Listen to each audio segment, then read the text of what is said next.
Sebelum lanjut ke video, jangan lupa kalian pencet tombol subscribe, like, dan share. Selamat menonton, check it out. Optimal? Iya. Yang paling gak optimal? Yang paling gak optimal ada di GE sama di RA nih ya, yang di bawah 90 nih. Kita lihat di bawah rata-rata ya kalau skor 90.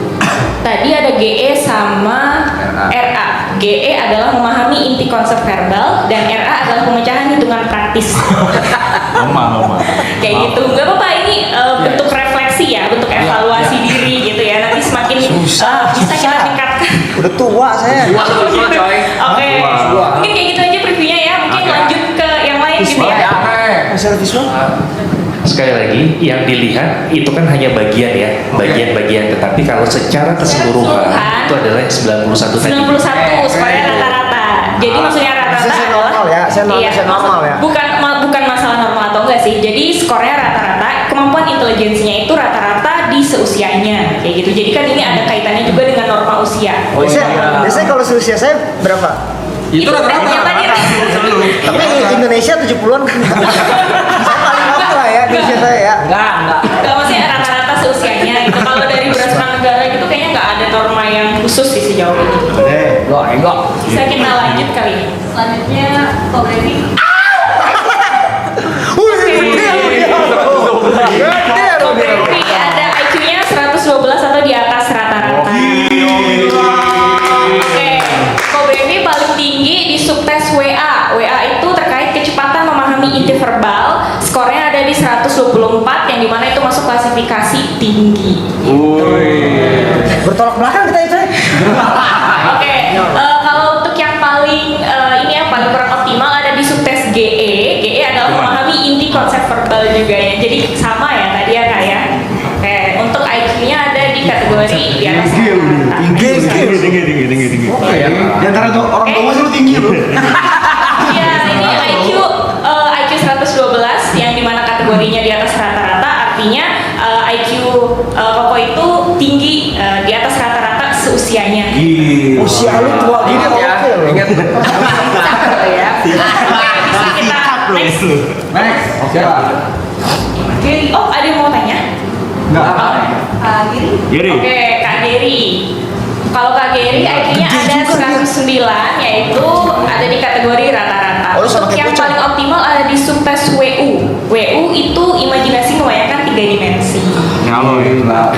Ngadu-ngadu kita ngadu. Untuk yang kurang optimal ada di subtes RA, yaitu pemecahan hitungan praktis. Oke, kayak gitu ya. Untuk IQ-nya ada di kategori rata-rata seusianya Kak Geri. Berarti sama kan ya? Rata-rata ya, cuma kan memang beda skornya aja. Sama tapi masuk. Tapi masuk. 91 ke 109 mah. Sama kan? Enggak ada. Kategorinya sama. Maksudnya penempatan. Iya, kategorinya sama. Maksudnya kalau di levelin saya sama kan sama dia. Enggak ada kayak gini kan? Enggak ada kan? Karena skornya berbeda, tentunya pasti berbeda. Gitu kan. Tapi untuk kategorinya secara keseluruhan sama, ada di kategori rata-rata, cuma skornya beda. Gitu. Saya ulang sendiri deh boleh nggak? Oke, bisa kita next berarti ya. Kak Ibon.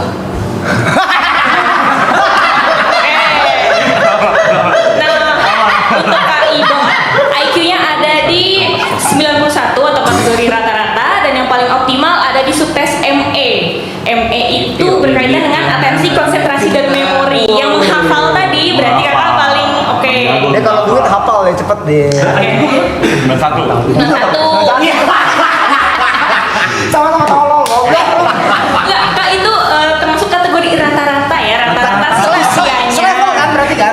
Ada di kategori yang sama tapi skor berbeda. Oke, kita lanjut.